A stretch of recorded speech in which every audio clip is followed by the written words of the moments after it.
तो क्वेश्चन है, एक समकोण त्रिभुज की ऊंचाई उसके आधार से 7 सेंटीमीटर कम है और कर्ण की ऊंचाई 13 सेंटीमीटर है, तो अन्य दो भुजाएं ज्ञात करना है। तो देखिए यहाँ दिया है, क्या दिया है कि समकोण त्रिभुज की ऊंचाई उसके आधार से 7 सेंटीमीटर कम है। तो हमें मानना पड़ेगा, माना कि समकोण त्रिभुज का आधार x सेंटीमीटर। समकोण त्रिभुज का आधार क्या होगा? x centimetre. प्रश्न बोल रहा है कि समकोण त्रिभुज की ऊंचाई उसके आधार से 7 सेंटीमीटर कम है, तब उसकी ऊंचाई क्या होगी? तब त्रिभुज की ऊंचाई क्या होगी?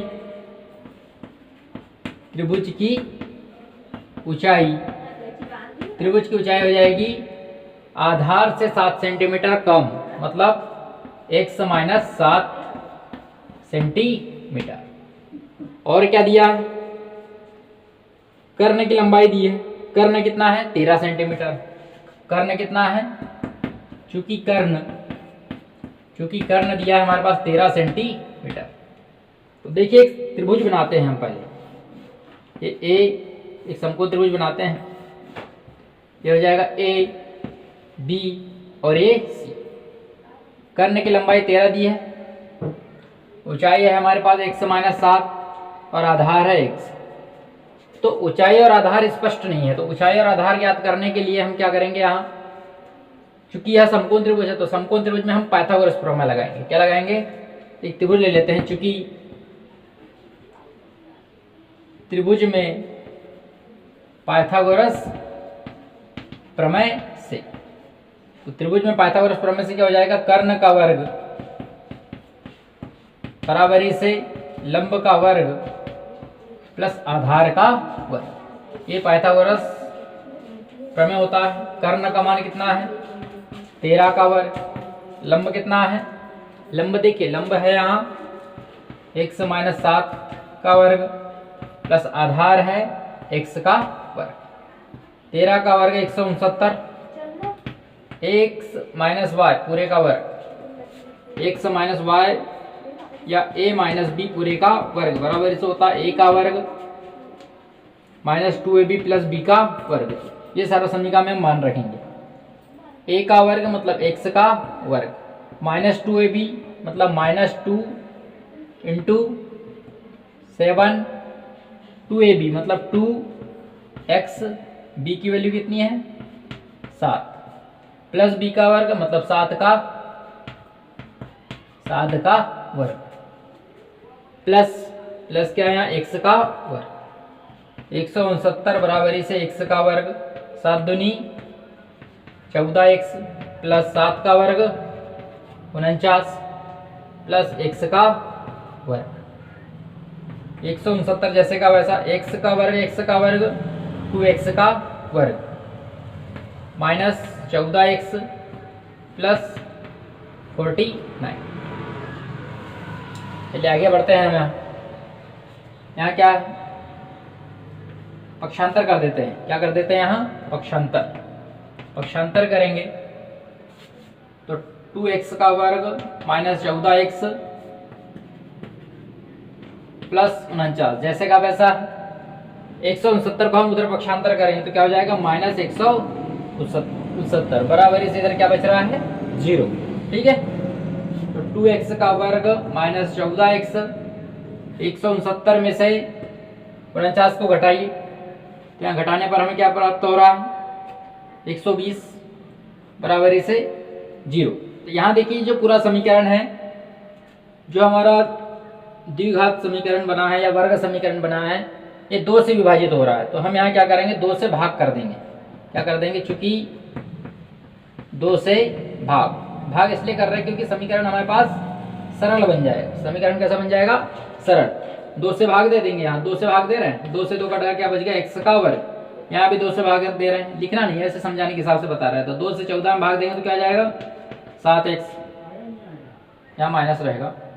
यहाँ भी 2 से भाग देंगे तो क्या आ जाएगा? 60 बराबरी से 0। तो इस प्रकार से हमारे पास एक वर्ग समीकरण प्राप्त हुआ है।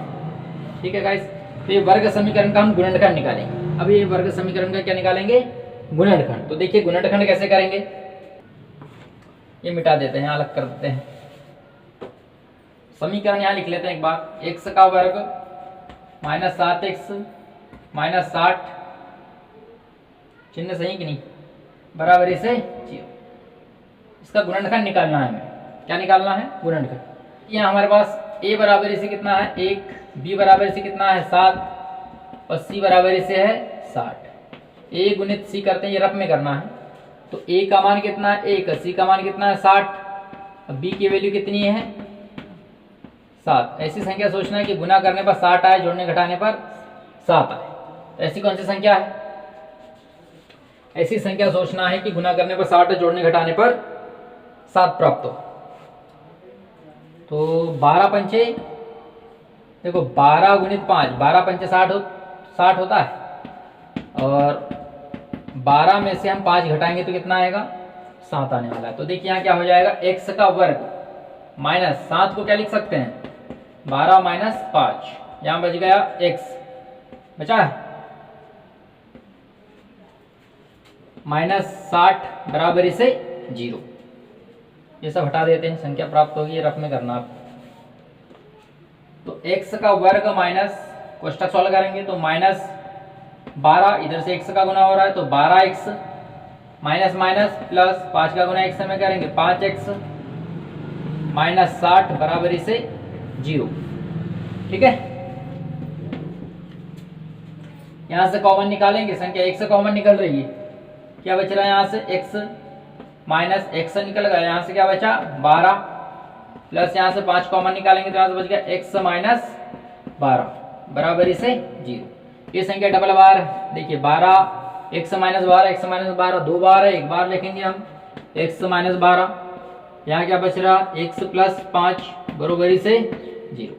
देखिए जब हम x माइनस 12 बराबर से 0 लेंगे तो x बराबर से कितना आ जाएगा प्लस 12 आएगा।